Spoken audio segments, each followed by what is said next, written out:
Let's get honest for a second. Have you ever found yourself walking away from something good just because it felt too good?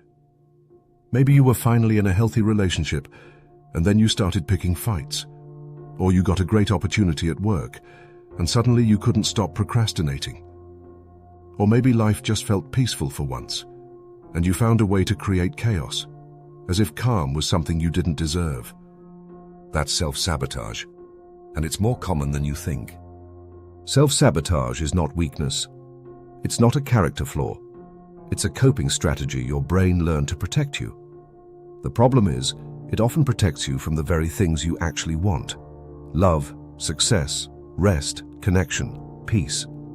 It creates a false sense of safety by keeping you in situations that are familiar, even if they're painful. Because to the brain, familiar equals safe. Unfamiliar equals danger. But familiar doesn't always mean healthy. Just because you're used to instability doesn't mean you belong in it. And just because you survived chaos doesn't mean you have to recreate it. Many of us live in a loop, drawn to the same discomfort over and over, thinking it's just who we are. But it's not who we are. It's who we became to survive. So why do we do it? Why do we push away what we long for? Part of the answer lies in the ideas of the Swiss psychiatrist Carl Jung. He believed that every person has a conscious self, the version of you that makes daily decisions, interacts with the world, and tells your story. But beneath that is the unconscious, the part of you made up of forgotten memories, repressed fears, and hidden beliefs. Jung argued that we all have a shadow self, the parts of us we've rejected or disowned, and if we don't become aware of our shadow, it starts running the show. So maybe deep down you don't believe you're worthy of love, or you think peace is dangerous because it never lasted when you were younger, or success feels like a setup for disappointment. These beliefs stay buried until something good comes along. Then the sabotage begins. Your nervous system registers the good thing as unfamiliar and sends you into protection mode. And because the shadow is unconscious, it doesn't show up wearing a name tag. It shows up as anxiety, as mistrust, as deflection, as perfectionism, as the voice that says, "This is too good to be true," or "I don't deserve this," or worse, "I'm not ready." Jung wrote, "Until you make the unconscious conscious, it will direct your life and you will call it fate." And that's the hard part.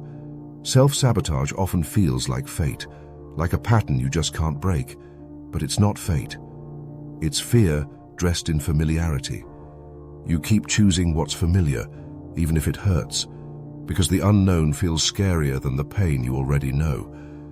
Sometimes it's not even a conscious choice. You start arguments without knowing why. You ghost people who care. You sabotage opportunities not because you don't want them, but because you don't know how to handle them. Plato had a theory that might help us understand this even more.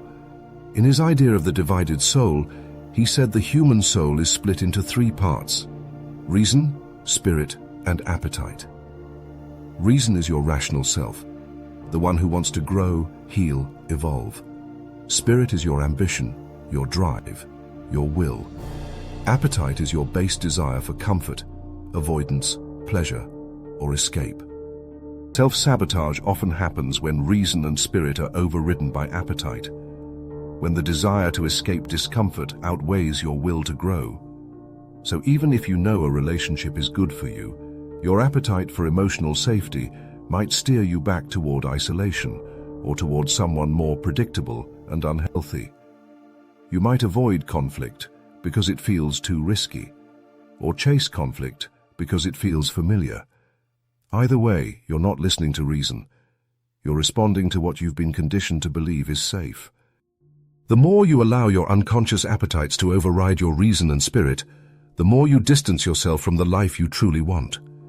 What feels safe to the unconscious might actually be sabotaging your growth. Becoming aware of this dynamic is the beginning of freedom. Now here's the twist. Self-sabotage doesn't mean you don't want good things. It means your nervous system doesn't feel safe having them. You might be so used to chaos that peace feels like boredom, or so used to being criticized that kindness feels suspicious. That's not your fault, but it is your responsibility to notice it. You might find yourself doubting compliments, resisting support, or even picking people who can't meet your needs. Not because you want to suffer, but because your brain is trying to stay in the comfort zone. It may sound paradoxical, but even pain can become a comfort zone. Emotional survival strategies often stick around long after the danger is gone. That's why trauma survivors often find stability unsettling. It's not that they don't crave safety. It's that their nervous system doesn't recognize safety as normal. Because the truth is, you can't heal what you won't look at. Start by tracking your patterns. Where do you tend to self-destruct? When do you start pulling away? Who makes you feel safe? And do you trust that feeling or push it away?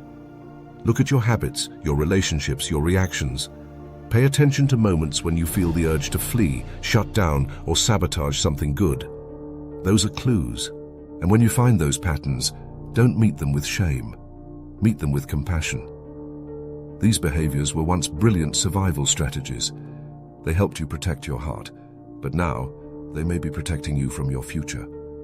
Next, get curious about your inner beliefs. Write them down. Examine them. Ask, whose voice is this really? Is it your own voice? Or something you inherited from a parent, a partner, a teacher, or society? Often we live according to internal scripts that were written by other people. People who may have been afraid, angry, or unwell themselves. Some of those scripts are generational. If your caregivers were constantly stressed, emotionally unavailable, or critical, you might have grown up thinking love always comes with fear, or that joy never lasts. Challenging these narratives takes work, but it's possible. Most importantly, practice giving yourself permission to want what you want, without guilt, without apology. You don't have to earn love through suffering. You don't have to hustle for happiness. You're allowed to receive, to enjoy, to keep what's good. That might mean letting yourself rest without shame, or staying in a relationship that feels healthy, or showing up fully to a job you care about without assuming it's temporary. And when the discomfort rises, because it will, sit with it. Breathe through it. Let yourself feel what it's like to stay with something good. The nervous system can rewire. Safety can be relearned. This is slow work. It doesn't happen overnight. But every time you catch yourself before the sabotage, every time you choose peace over panic, trust over fear, you're breaking the pattern. Every time you stay with something good, even when it makes you uncomfortable, you're expanding your capacity for joy. You're rewriting the story. And here's the beautiful part. Once you stop pushing good things away, you start attracting more of them. Not because the world suddenly changed, but because you did. You became safe enough for your own healing. You became someone who could finally hold joy without fear. You stopped living in reaction to the past and started creating your future from a place of wholeness. You start to understand that receiving love doesn't make you weak, that allowing goodness isn't naive, that peace isn't the calm before the storm. Sometimes it's just peace. You learn to stop bracing for impact and start living with your heart open. So no, you're not broken. You're not weak. You're learning to trust the good. That's brave, that's hard. That's the work. And you're doing it. Thanks for watching. If this message helped you feel seen, like the video, share it with someone who's been through similar patterns and subscribe for more grounded life advice rooted in real philosophy.